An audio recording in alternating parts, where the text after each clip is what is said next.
Vous pouvez vous asseoir. Nous allons pouvoir maintenant ouvrir les pages de notre Bible et essayer de comprendre ce qu'elle a à nous dire, à nous, aujourd'hui. Mais d'abord, nous prions. Éternel, nous voici devant toi pour entendre la parole que tu veux nous dire ce matin. Une parole unique, vivante, nouvelle, que tu as aujourd'hui pour chacun de nous. Permets, Seigneur, qu'à travers notre méditation de l'Écriture, nous puissions nous ouvrir à cette parole et que nous puissions recevoir ainsi la nourriture spirituelle dont nous avons besoin pour avancer sur notre route avec toi et avec nos frères et sœurs. Amen. Amen. Alors ce matin, j'ai choisi 3 textes bibliques. Alors 2 très très courts, c'est 2 versets en réalité. Un issu de la Genèse et un autre issu de l'Évangile de Matthieu. Et puis un texte un tout petit peu plus long, issu du livre des Actes. Mais commençons par le commencement et par la Genèse donc. Et c'est Christian qui va nous lire le verset en question.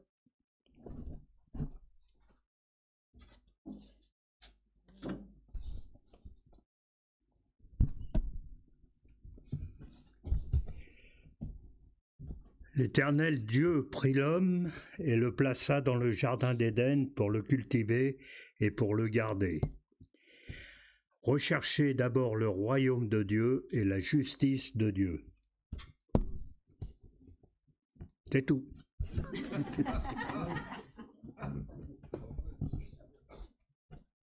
Merci Christian. Et donc le 3e texte, qui est issu du chapitre 5 du livre des Actes.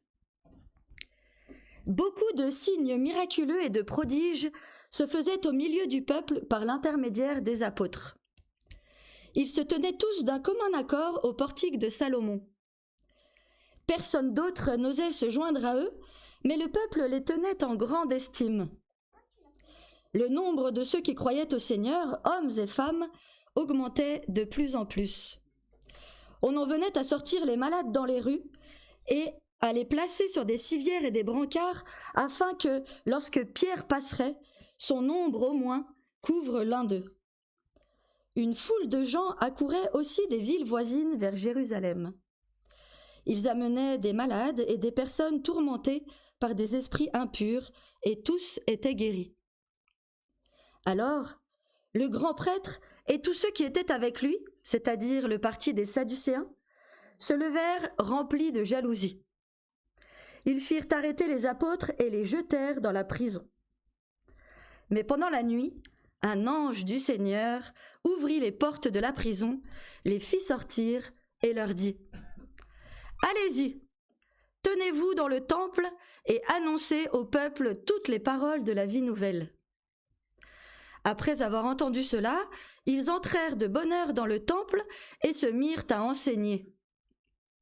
Quand le grand prêtre et ceux qui étaient avec lui arrivèrent, ils convoquèrent le Sanhédrin et tout le conseil des anciens d'Israël, et ils envoyèrent chercher les apôtres à la prison. Cependant, les gardes à leur arrivée ne les trouvèrent pas dans la prison. Ils repartirent et firent leur rapport en disant : « Nous avons trouvé la prison soigneusement fermée et les gardiens devant les portes, mais quand nous avons ouvert, nous n'avons trouvé personne à l'intérieur. » À l'écoute de ces paroles, le commandant des gardes du temple et les chefs des prêtres se montrèrent perplexes, ne sachant que penser de cette affaire. Quelqu'un vint leur dire : « Les hommes que vous avez mis en prison sont dans le temple et ils enseignent le peuple. » Alors le commandant partit avec les gardes et les ramena, mais sans violence, car ils avaient peur d'être lapidés par le peuple. Après les avoir ramenés, ils les présentèrent au Sanhédrin.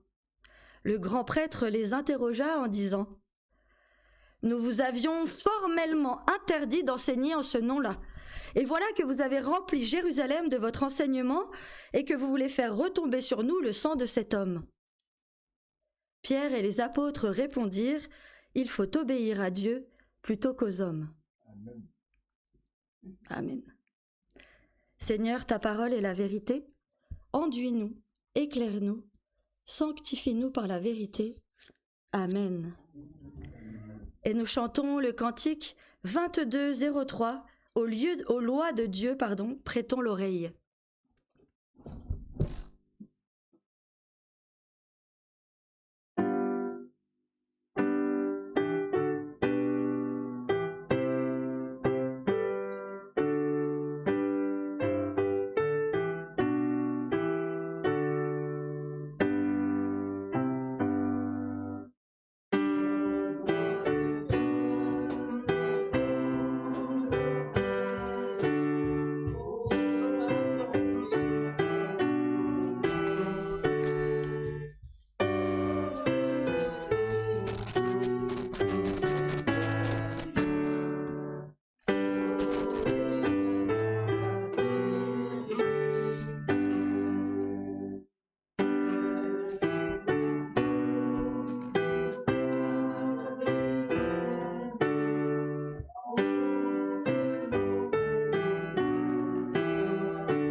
C'est bon. Merci.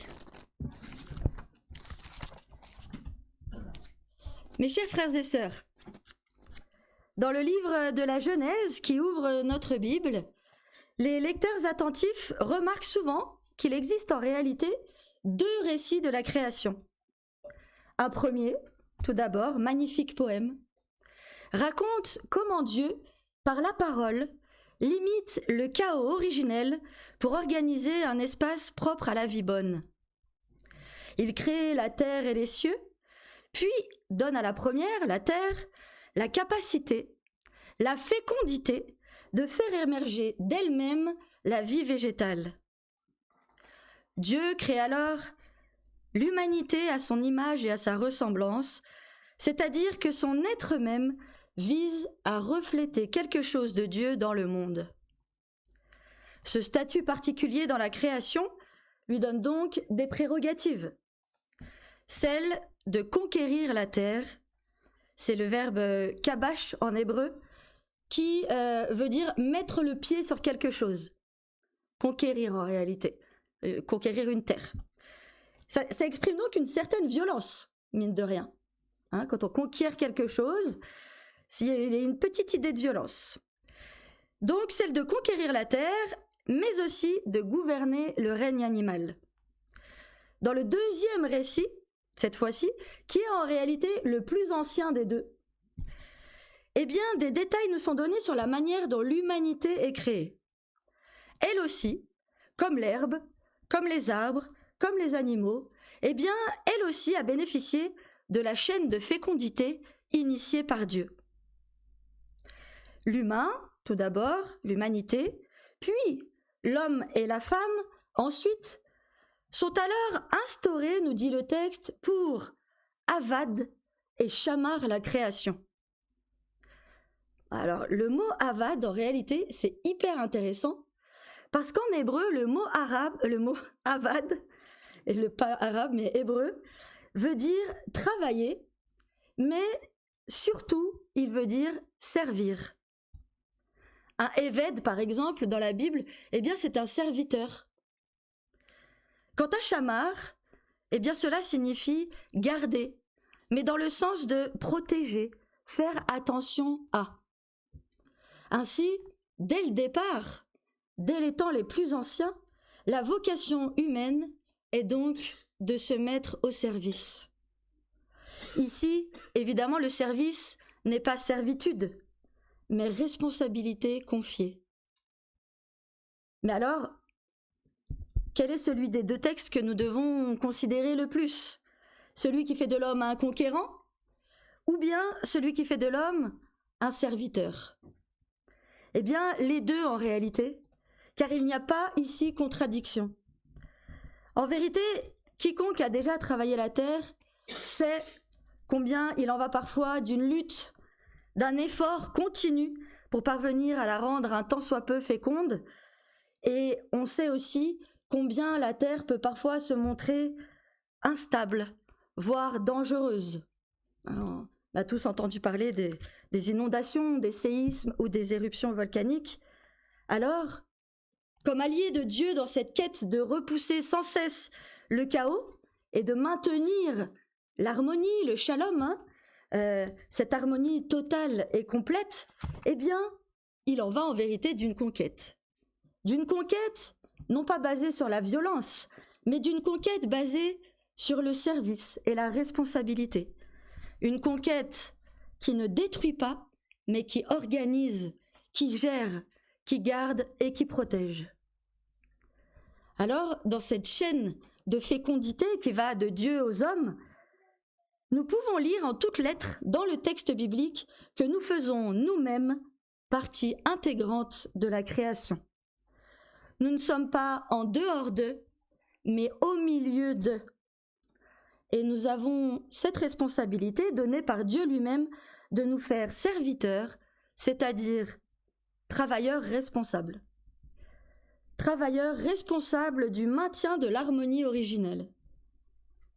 Et d'ailleurs, tout au long de l'Ancien Testament, ressortent sans cesse 3 concepts-lois qui nous enjoignent directement à cette mission-là. Tout d'abord, le principe de Baltachit, qui est puisé dans le chapitre 20 du Deutéronome.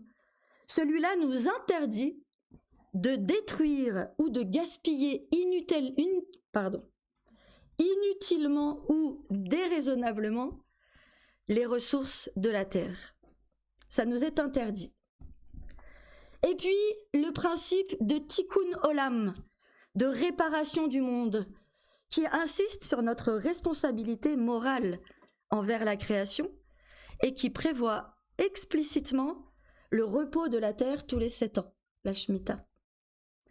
Et enfin, le dernier principe, c'est le principe de Pikuach Nefesh, qui signifie veiller sur le souffle vital, veiller sur la vie, et qui est prévu dans le chapitre 18 du Lévitique. Ici, il s'agit de pouvoir déroger à tous les commandements.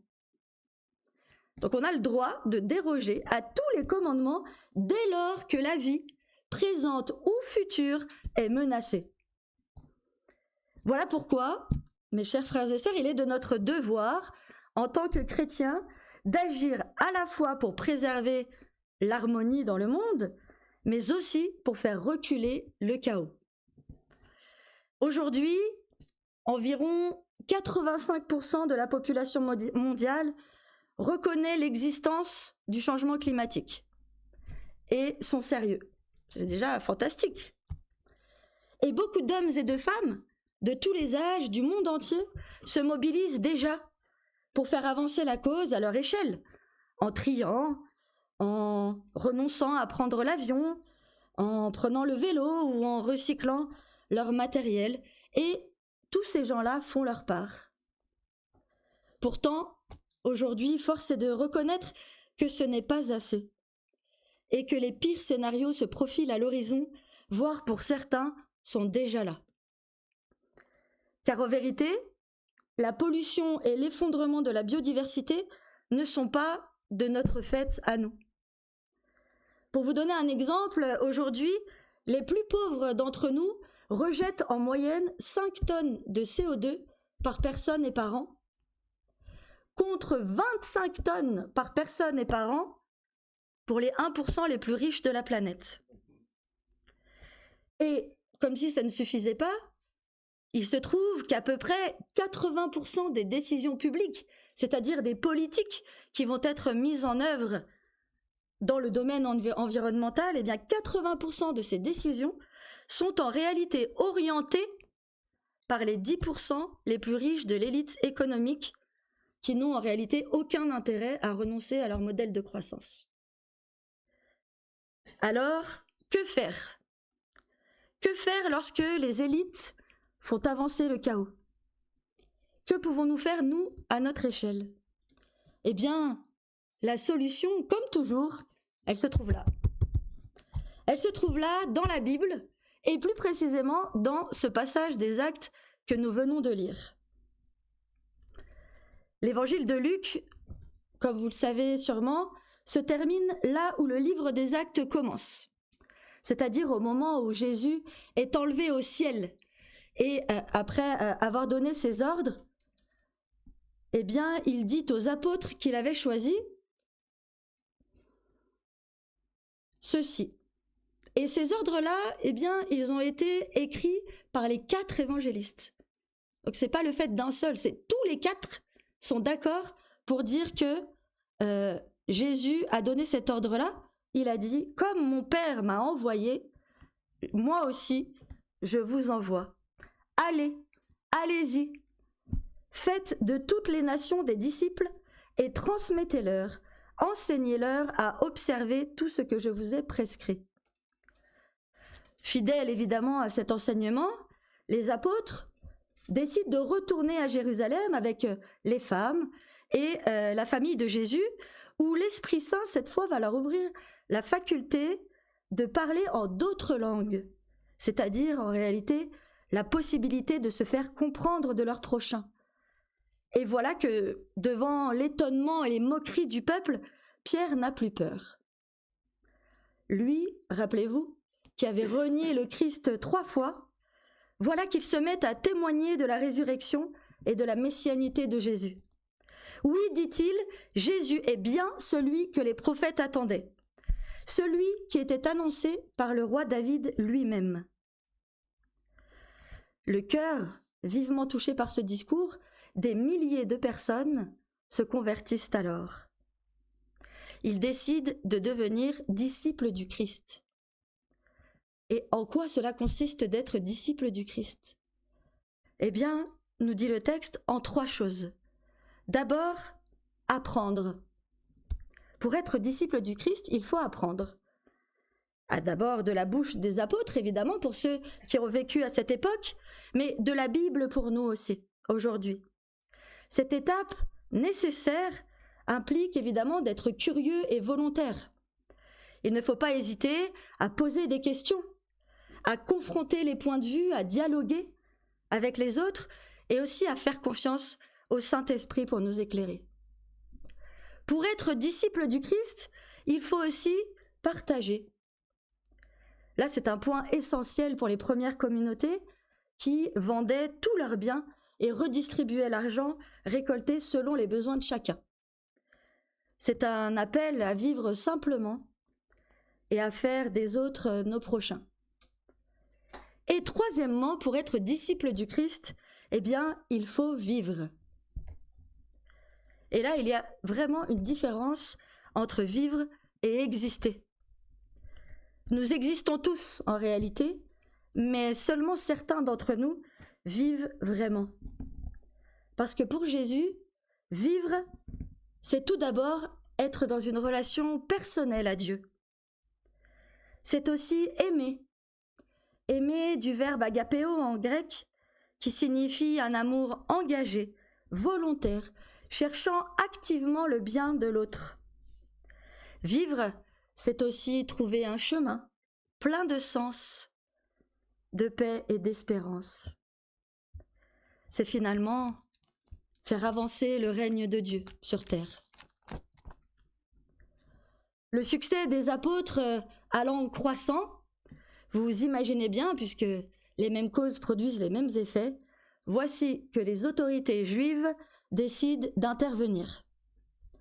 Les sacrificateurs, le commandant du temple et les sadducéens, qui ne croyaient pas en une vie après la mort, sont mécontents de ce que les apôtres enseignent au peuple, notamment la résurrection de Jésus, et décident alors de les jeter en prison et de les traduire devant le Sanhédrin, qui était à l'époque la plus haute autorité juive.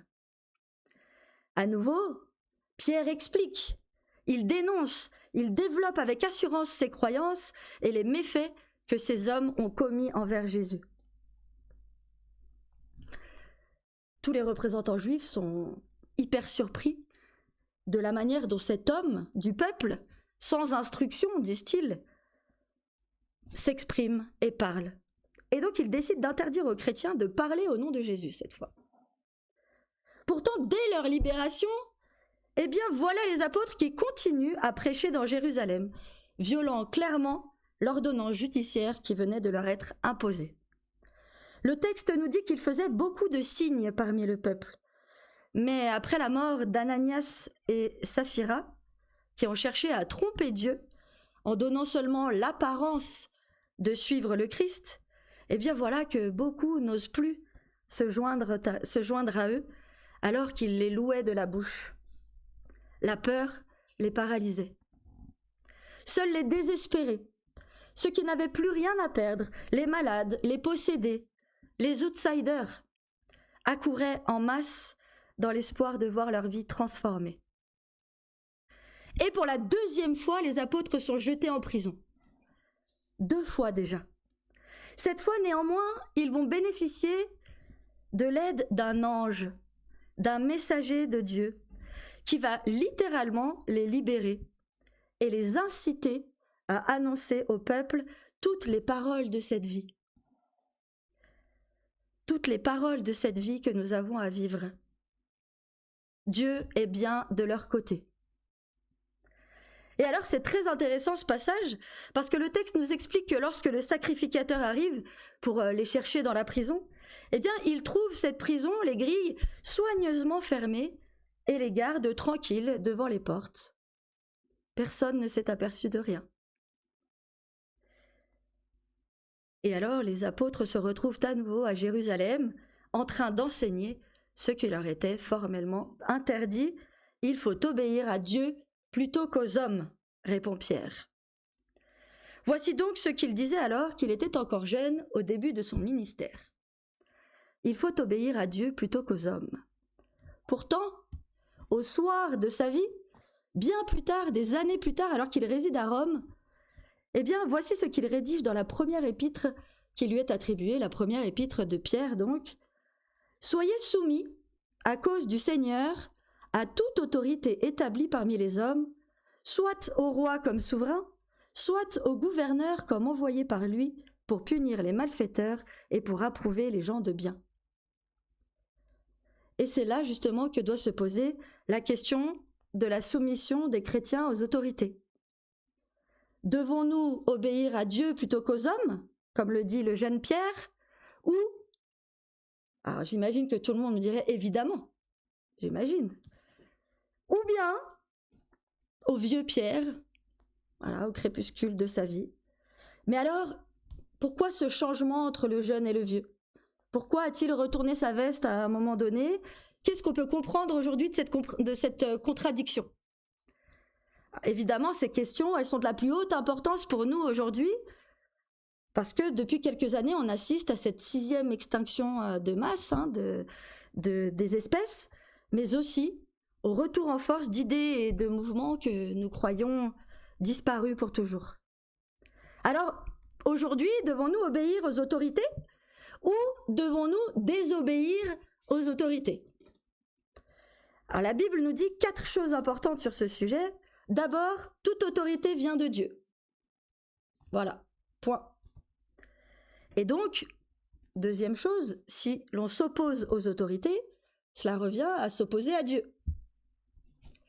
Mais, il y a un mais, ouf. Troisièmement, mais les autorités, elles reçoivent une mission donnée par Dieu. Et donc, notre soumission, évidemment, ne doit pas être inconditionnelle.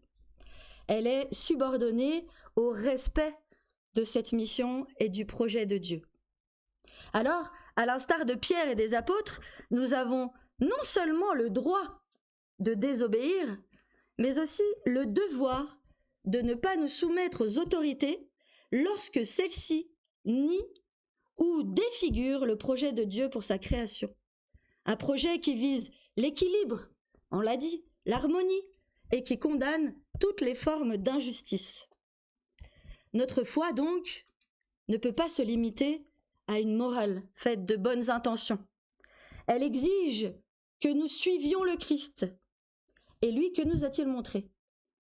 Il nous a montré, que la fidélité à Dieu imposait parfois de dire non, de renverser les tables, de désobéir lorsque les intérêts, le rite, la loi des hommes passent au-dessus du respect de la vie. Des actes donc, une éthique plus qu'une morale. Une éthique qui pose une autre question, bien plus exigeante, et qui se pose à chacun d'entre nous. Est-ce que ce que je fais sert réellement la vie, la justice, le projet de Dieu pour le monde? Car suivre le Christ, ce n'est pas être irréprochable. C'est apprendre à discerner, à agir, à prendre position lorsque l'harmonie est menacée. C'est, dit le Christ, se faire le prochain de l'autre. Le mot prochain, plésion, il veut dire être proche d'eux, être à côté d'eux. C'est celui dont moi je me rends proche, celui envers qui j'accepte une responsabilité morale. Alors, essayons à notre échelle d'être ce prochain envers les hommes, mais aussi envers la nature. Et même si les pressions augmentent de plus en plus, si parfois les violences policières peuvent exister, osons dire, osons écrire, osons marcher, osons soutenir, osons empêcher. À nous de démontrer qu'une foi vivante ne détourne pas les yeux des souffrances du monde, mais s'engage humblement et courageusement pour le préserver. À nous de faire entendre une parole de vérité, de justice et d'espérance, non dans la haine et la violence. On voit bien que les gardiens de la prison, ils se sont aperçus de rien en réalité. Non dans la haine et la violence, mais dans la fidélité au Christ qui nous appelle à être serviteurs de la création et artisans du royaume de justice.